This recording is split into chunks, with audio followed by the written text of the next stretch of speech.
Hello and welcome. This podcast, Mediator Musings, is produced by Mediation Institute. It's for mediators, by mediators, and other professionals who provide support and services to the mediation industry. I hope you enjoy this chat with Sylvia Garibaldi. Hello, welcome everyone. Today I'm speaking with Sylvia Garibaldi. She's the founder and CEO of SG and Associates. Sylvia isn't a mediator. What she does is she specialises in helping service-based professionals to build their brand and be seen as leaders of their space. Primarily, you're working with financial, mediation and divorce experts. Is that right, Sylvia? Yes, that's correct. And thank you so much for having me here, Joanne. I'm super excited. Oh, you're welcome. And really, the reason I invited you is I've just recently participated in a program you ran, a program which you did for free that was just amazing and really, really valuable. And I know some of the other members who attended also found it really valuable. So I wanted to thank you for that. And for me, it was an example of what you're promoting about really giving value to people up front so they develop that know, like, and trust.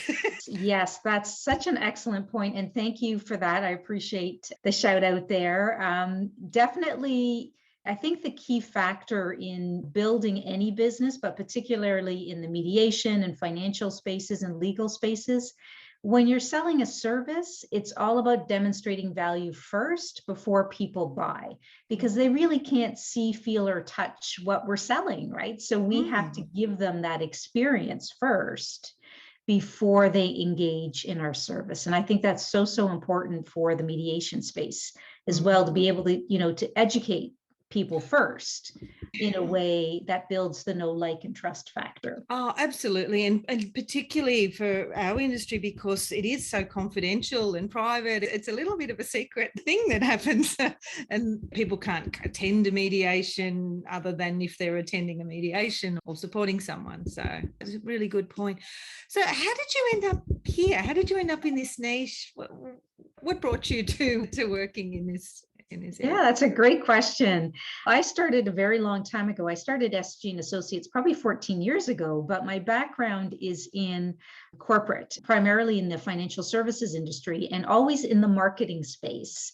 And so as I was doing a lot of building brands for this big, large financial institution, I really started to come to realize the need for a more important role that marketing plays in terms of helping the sales force or people that are solopreneurs really learn to use marketing to promote their services and what they do in a way that builds the know, like, and trust factor. So I went out on my own and started out working with financial advisors primarily first, and helped them build their profile, grow their business by really learning teaching them how to connect with their audience and how to promote their practices. Yeah. Because there's something I find that every time any service can be complex, and particularly in the mediation space, in the financial space, in the legal spaces, it's very difficult to understand some of the ideas that you're trying to sell and that the public is trying to grasp, because they're usually in a situation where it's a technical kind of expertise. And when you have that kind of technical expertise, it doesn't always translate into easy marketing. And that's the gap that I found in the marketplace, is that a lot of these professionals, unfortunately, didn't know how to promote themselves or promote their businesses and educate people first about the important work that they do and get people interested in the work that they do. That was a big finding for me, is to discover that gap. First, it was a skill set gap. And then the second thing I discovered was, I don't know if you want to call it a confidence gap, but there's this thing about how a lot of these professionals feel they need to hide or not be visible because they don't want to be salesy, or they don't want to be seen as overselling their service. Fortunately, I believe that there is a happy balance there that needs to take place, because if it doesn't, then A lot of people don't know that your service exists or that you exist as a solopreneur and as a brand that can actually change their life. And that's one of the key things I see with mediation as such an important service, and yet it's not really promoted enough so that people understand it and how it can transform their life or their business. Oh, absolutely. Like in our industry, there's government funded services and then there's private practitioners. But I'm still coming across lawyers that don't actually realise there's the private practitioners. The private practitioners are available, and even in their local area for that lawyer, whoever's there, because there will be mediators there, they're just not making themselves known, even to the most likely referrers. And I'd imagine to the community, the people that would, be thinking about mediation first rather than, we'll have to go to court because we can't resolve this. Right. Yeah, that's a really excellent point that you bring up about the private practice versus the government funded and the options. Like, it's our responsibility as service providers and experts to give the options available to people so that they understand what's out there. Oh, absolutely. Yeah. Yeah. And I think one of the things that I always like to give an example or the analogy of a specialist doctor who has a very special way of healing people or experiencing a very unique disease of some kind. And yet people don't know that his or her service exists. And so if you don't know that this service exists, what a disservice it's doing to the people who actually need that service. And I just use that as an example to really highlight the importance of making sure that people are aware of this service out there and how it can actually help them, because it would be devastating for someone to not know that this type of doctor existed and could actually heal them if this doctor didn't share, or because they had a very unique service or a unique specialty and people just didn't know about it. And that could be a life-altering thing. And I believe that's the same thing with very important services such as mediation, about the power of mediation and how it can help people or businesses. Absolutely. And a lot of mediators work in really special little areas as well. Like, one of the things that we train is relationship mediation. So that's for people that, it might be a brother and sister that have had a falling out over the will or something. That's been resolved, but now Christmas dinner doesn't happen anymore. And that's a tragedy for a family and for the future generations. Or it can be a couple that are at the edge of divorce but don't want to, standing on the precipice. But most people haven't even heard of that. They haven't even heard that there's a way to renegotiate your relationship and get past. So. I love that example, Joanne. That's an amazing one to share with people.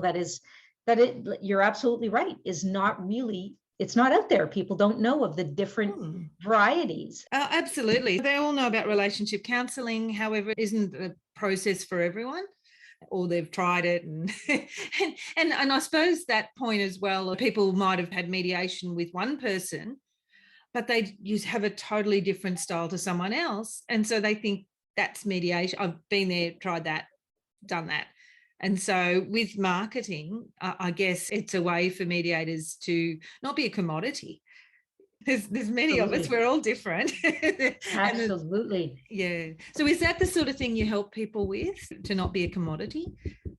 Yeah. So I think the key factor is the first thing we look at is always lead by education first. You can be promoting your services in a way that educates people first and spreads the word about the different scenarios, sharing client stories, sharing situations that will allow people to envision what mediation can do. So when we work with clients, we teach them how to find those places to spread their message. And that could be an in-person presentation. It could be a virtual stage, speaking on the virtual stages of others, to really educate their audiences first, where they know their ideal target market hangs out. And so super, super important to be able to really, there's a couple key things here. One is really getting clear on your message that resonates with your ideal target audience, and then taking that message and then amplifying it. And you want to amplify it in the places where your ideal market could hear you, find you, see you, learn from you. We've got a really special way of making sure that that's all wrapped up so that when you're actually out there, you're spreading the right message that resonates with your ideal target audience, that obviously deals with their pain points or things that they struggle with, and really helping to convey the message that you could be the gateway to their solution by way of your service as a mediator. But people don't know that unless you are visible. You need to be out there, increasing your visibility, speaking and being accessible to people so that they can learn about you and your services. And then that basically increases the know, like, and trust factor. So there's so many different ways from an online perspective. There are many ways to do that. The basic way is the social media way of sharing stories and posting content, very valuable content. And then there's also just getting on the stages of others. So maybe you're a guest on a podcast, or maybe you're speaking, delivering a webinar to a group or association or a company where your ideal target market hangs out. So just looking at the places where you can become visible consistently. So people can learn from you consistently. Yeah. Wow. There's so much knowledge there. And one of the things you mentioned a couple of times was ideal target market. When people are starting out, they're often, who's your ideal client? Anyone who'll pay me. Yeah. Is that your recommendation? Yeah. Well, it can get a little complex. As somebody starting out, I think that for all service-based businesses that are starting out, it's incredibly challenging to know who they best serve and who they get the best results for. So sometimes it's starting with who do you think your ideal market is, and then testing it, especially in the initial stages, and then discovering, is this my ideal target market? Am I getting the best results? So, as an example, when I started SG and Associates a while ago, we started with financial advisors and accountants and mutual fund wholesalers. Over the years, we discovered that not only was it this group of professionals, but then it became divorce experts and mediators and therapists. And so it kind of evolved because we just started discovering that these folks needed our service as well, and we got amazing results for them. I think that when you're starting out, you need to be open to the possibility that you may have to test markets to figure out where your ideal market is until you get into a rhythm and you figure out this is this is the best group that I work with. And by the way, it may not have to be you don't have to hone in on a target market per se. You could certainly hone in on a type of service and become a specialist in one type of service or a very tight kind of service that you're offering. So you can target in many ways, right? You can target by target audience, you can target by service. So there's a myriad of ways. That's really great advice, because sometimes people are worried about that. Like, how do I do that when I've only had a handful of clients? And they came from my, referral from a friend. So. Exactly. Oh, very excellent point. And I can see how a lot of newbies are seeing it that way, because we've had experience working with people in those scenarios as well. And we know exactly what's going through their headspace when they're thinking about that, and then creates uncertainty, and maybe they start to lose their confidence a little bit because they're so unsure about who do I go after, right? So I say keep an open mind and test and just keep rolling with it, right? I mean, sometimes people end up in target markets they never thought they would have resonated with. Yeah. Or maybe they would have, some of them are actually going into more specialty markets, and it's not so much who the target market is as the specialty service. So yeah, look, absolutely. And sometimes it relates to people's own life experience. If you've got a disabled child, you've, through necessity, have developed a huge body of knowledge about their specialist needs. And so working with families that are separating with children with that type of disability would be hugely valuable for clients. Absolutely. Yeah. Compared to a mediator who has a vague idea. Yeah. And that's an excellent example of targeting by specialty as opposed to target audience. Yeah. So that's a great example that you just shared. Absolutely. That demonstrates that. Yeah. And something else you said is about us being like a gateway, and it brought up for me a little mental image of people lost in a fog of confusion, because often people that come to mediators, they're either really anxious, very frustrated. Often they feel powerless because the other side won't talk to them. If you can't communicate, you have no ability to change things in some ways, or you can go to court and force them at issue, but that's often people either can't afford or don't want to do that. Mm-hmm. That concept of communicating that your service is a gateway to go from that state of anxiety or powerlessness to, actual momentum. is that the sort of thing that you were talking about, like you were meaning in that communication?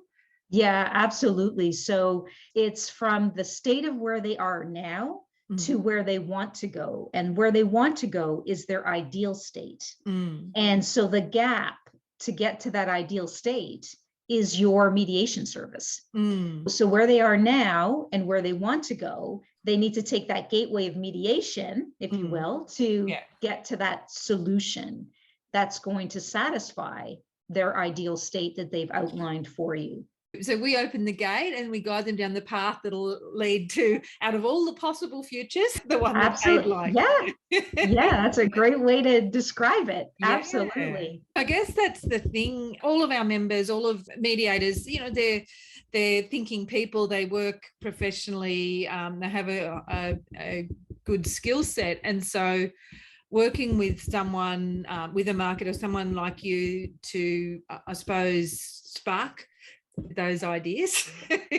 I've written that one down. I'm going to use that. Yeah. And that's just sparked from our conversation. It could be quite an emotive, resonating type concept for someone who's in that fog of confusion. Yeah, absolutely. Yeah. Absolutely. I couldn't agree with you more there. It's amazing. I noticed that you talk a fair bit about online marketing, and I suppose that's the way it is now. What's your thoughts about that? Because in your career, then you must have seen a real transition, I'd imagine. Yes, definitely. The transition was more from in-person marketing, networking, to, of course, the global health crisis really moved us into online and in a hurry because of the lack of in-person communication, lack of in-person presentations, seeing people in person, doing business in person.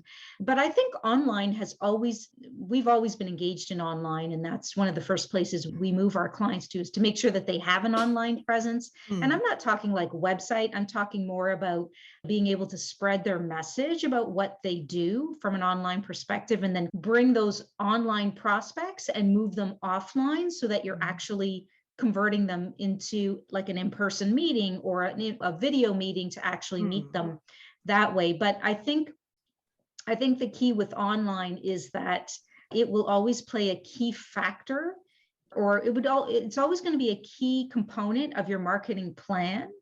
Even if things just change completely and we were just 100% in person, which at this stage, it's different for where everyone lives. But I think that the online portion needs to be a very important factor in your marketing plan to build visibility because of the power of internet, plain and simple. Everybody knows that's pretty common knowledge. But I think the way you use it as a mediator can work incredibly well when you're working it to actually build the know, like, and trust factor with your ideal markets. Yeah. And your ideal markets can be, as we talked about, your specialty or your target market, but also how to influence what we call your influencers or your referral partners to make sure that you're connecting with them as well. So from an online perspective. Yeah, absolutely. And I guess being seen as a resource or someone that could be reached out to, is that something you encourage people to be seen as a resource or a leader? For potential referral partners.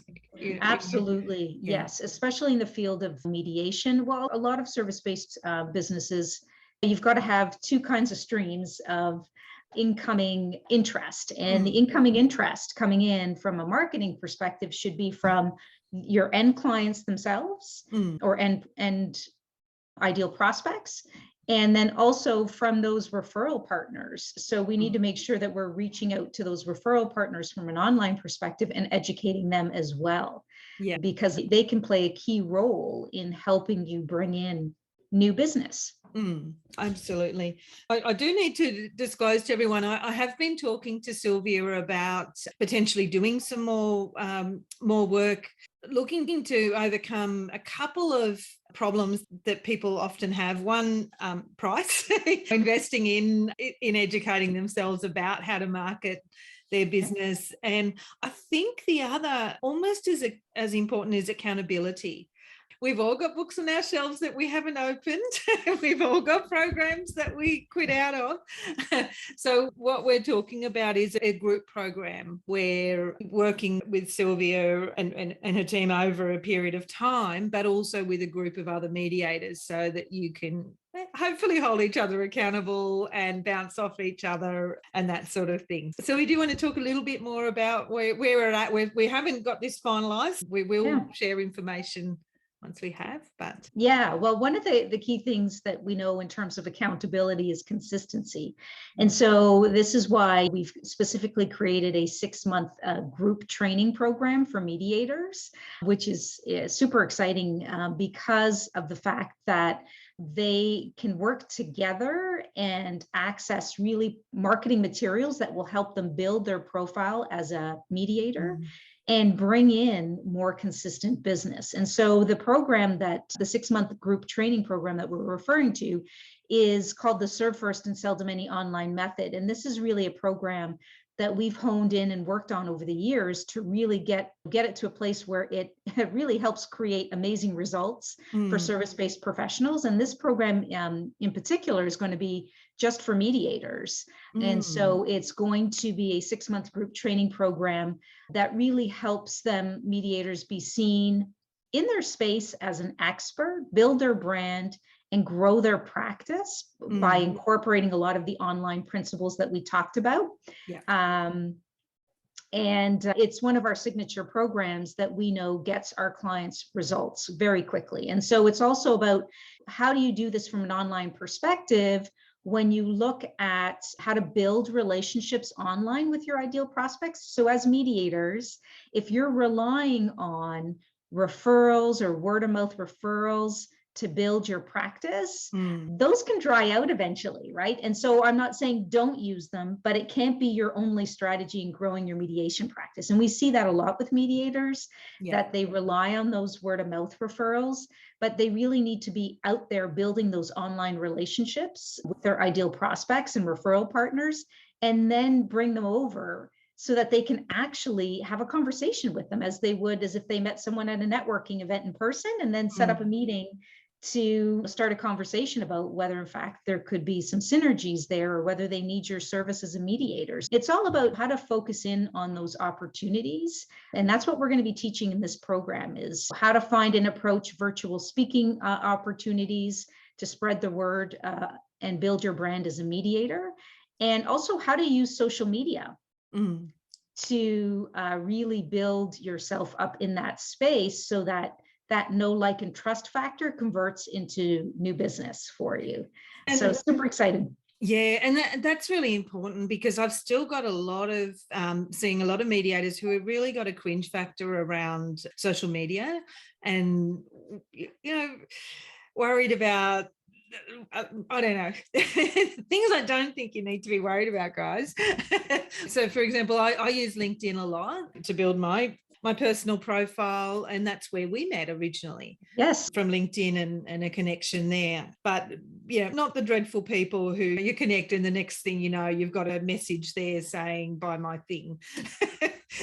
That's not what you promote, is it? No, absolutely not. So we're teaching the opposite of that. We're teaching how to build authentic relationships without selling first. And so this is why it's called the Serve First and Sell to Many method, because it's about building authentic relationships first in a way that creates value and then allows them to inquire about what you do, right? So it's all, there's a process to follow, and works incredibly well when you practice the system and you know how to use it. And that's what the 6-month program is all about, is the teaching and the implementation, and then getting the feedback, the real-time results on how to improve it, because everything needs to be customizable to everyone's situation. As you mentioned, Joanne, we each have our own strengths. And so you have to be able to customize that to your strength, to your business and whatnot.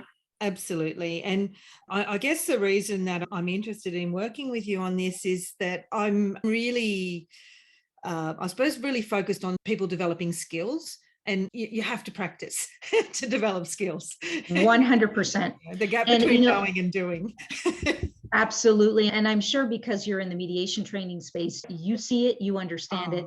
And 100%. And we've seen it too over the course of our business. We have seen how short programs don't work.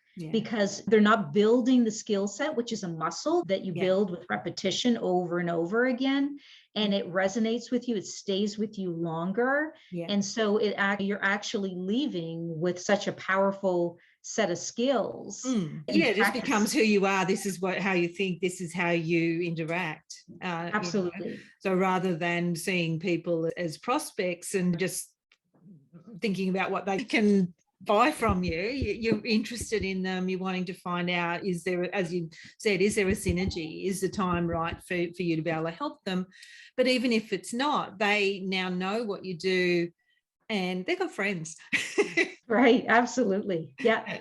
And if you're in the divorce mediation space like I am, usually there's some ages and stages in people's lives where it's more likely that they're thinking about separating, the empty nesters, often the young primary school families, and so on. So it's never, I guess it's never wasted forming a relationship with or forming a connection. It's not so much a relationship, it's a connection by having that. I call them dispute diagnostics. So, help people to understand a little bit more about what's going on and what their options are.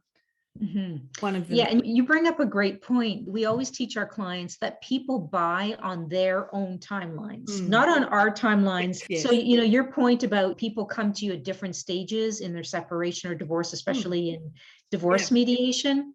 That's why we're big believers in making sure that you're building up that prospecting pipeline, because the people who do come to see you, you may have a group of people who aren't ready to buy quite yet. Yeah. So if you were relying on those 1 or 2 prospects, you'd be in big trouble because you haven't built that pipeline through social media, through speaking on those virtual stages, because people are going to come to you at different stages in their cycle of assistance that they're going to need from you.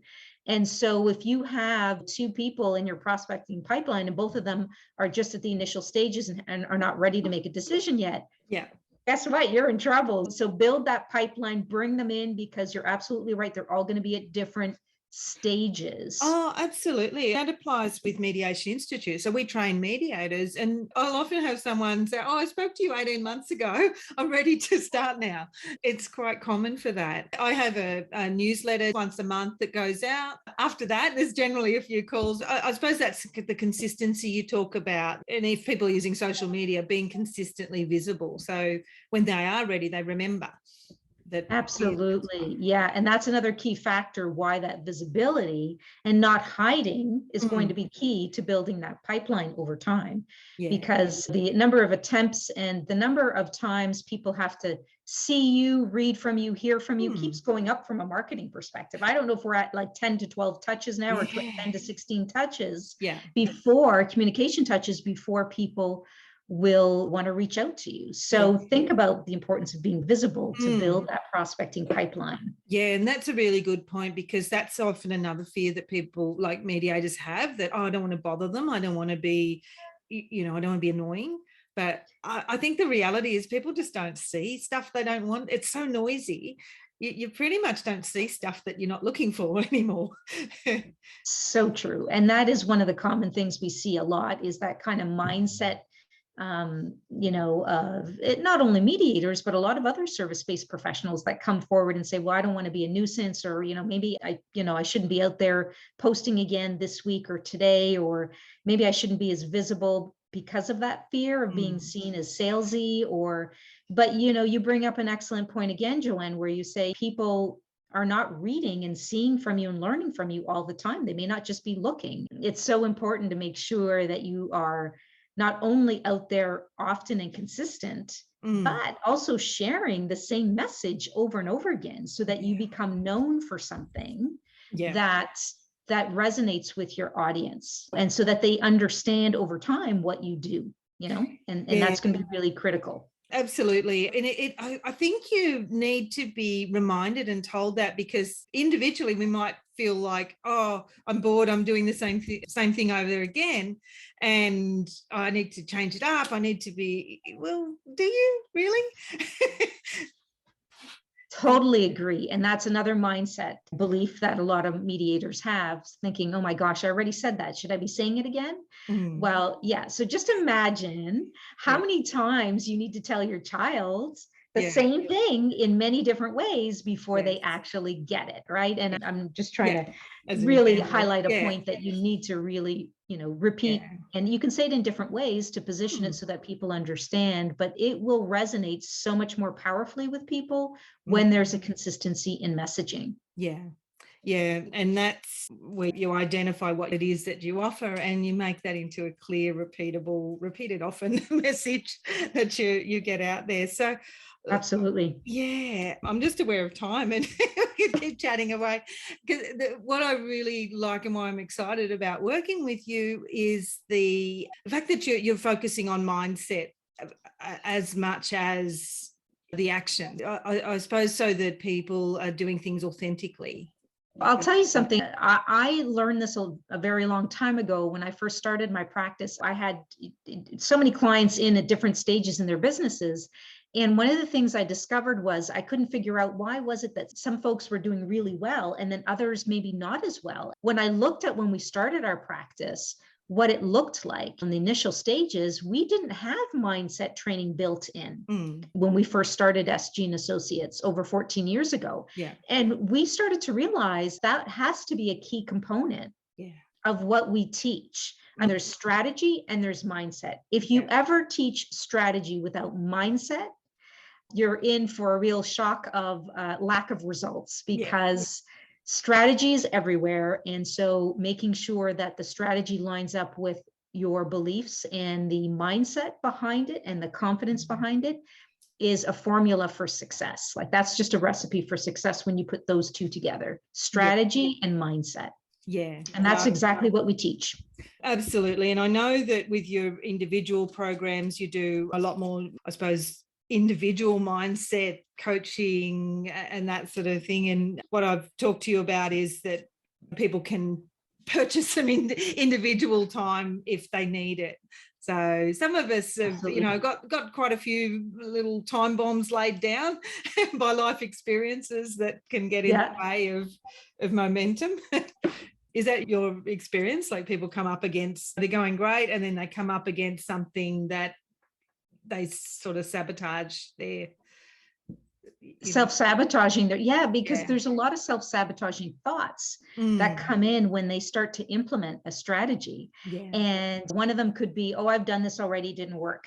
If I had so many people just say that over and over again. Oh my gosh, I tried that, that didn't work. Or I don't think I'm suited to do that, or that's just not, I can't accomplish that. I'm not all those identity things. I'm not whatever you want to fill in. Exactly. And with the program that we're going to be putting on for the Mediation Institute, it's all about, there will be some mindset training in the group training calls as well, right? So it's like setting people up for success. Not only is it strategy, but it's group, it's mindset as well. And we'll be touching on both of those, even though it's a group program, but there's still a lot of mindset training that people learn from each other. And so we do a combination of that. Yeah, and that's important. One of the challenges some of our members have is that imposter syndrome. Mhm. We're some of like quite a lot of our students and members are legally trained or have other qualifications. What we really want is to make sure that mediators are more representative of their communities as well. So we have a lot of mediators we're training who come from very diverse backgrounds, and that's great. And I think a huge value, that they can bring. That whole piece around cultural safety and people feeling okay to be who they are and not try and pretend to be someone else. Yeah. You don't have to be within a narrow framework to be a brilliant mediator. And Absolutely. Yep. 100%. Yeah. And so I think that's going to be something really strong that we can bring through in a program of helping people to be okay, to be them. them. Yes. It's so much to be easier. Uniquely them. Yes. Yeah, absolutely. I mean, so there's so many different syndromes that, as you mentioned, come up, but I think that where people will have most success is when they take the strategy, they use the mindset, and then they apply it to them and their specialty and their own skill sets and their own strengths, and just be them, as opposed to being others in their field who maybe are more successful than them, and they're trying to emulate them. And that usually just doesn't work, right? It's got to be authentically you with your own combination of skill sets, because I think everyone is special, unique, and different. And there's so many of us that do the same thing, that have the same profession, but we don't all do it the same way. Right. Yeah. We bring our own perspective to it. Yes, maybe the process is the same, but there's so many different nuances that, like, why does someone purchase from one mediator versus the other? They have the same skill sets, they offer the same service.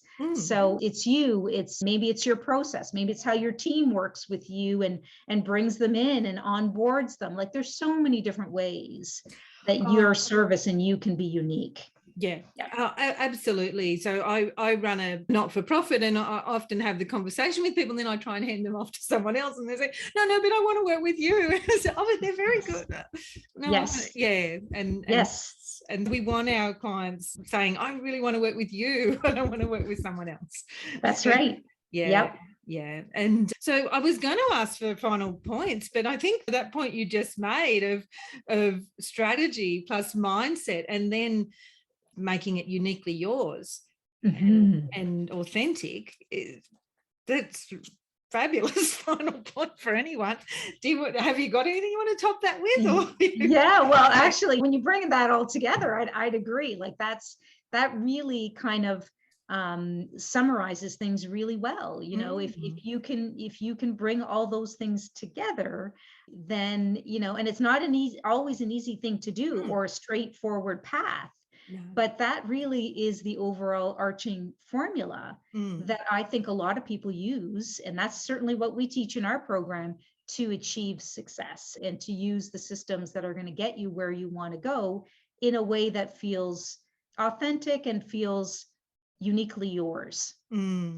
Beautiful. That's wonderful. So look, thank you so much for your time, Sylvia. As always, it's a pleasure chatting with you. I'm really looking forward to working with you. For those that are listening, we'll put some flesh on the bones of what we've been discussing about this group program and let you know as soon as we can when we'll start. That's awesome. Yeah, I'm super excited about that. I think people are going to see a lot of value in this program. And they'll be super excited to be able to see where their practices can go once they start implementing some of these strategies. So super excited to work with you, Joanne. And as always, thank you so much for your time. And I'm honored to be a guest on your podcast. Thank you very much.